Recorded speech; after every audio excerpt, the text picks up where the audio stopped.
కైలాష్ మానస్ సరోవర్ 13 రోజుల యాత్ర ఒక ట్రిప్ మాత్రమే కాదు, స్వయాన ఆ మహాశివుణ్ణి చూసిన అనుభూతిని కలిగిస్తుంది. హిందూగా పుట్టిన ప్రతి ఒక్కరూ జీవితంలో ఒక్కసారైనా ఈ యాత్రను చేయాల్సిందే. గణపతి పుట్టిన చోటు ఈ కైలాస పర్వతం.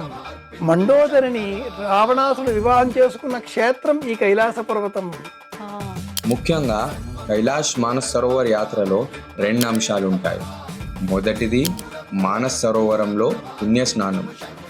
శివపురాణాన్ని అధ్యయనం చేసినప్పుడు మానస సరోవరంలో స్నానం చేస్తే 1000 జన్మల 1,00,000 జన్మల పాపాలు తొలగిపోతాయి.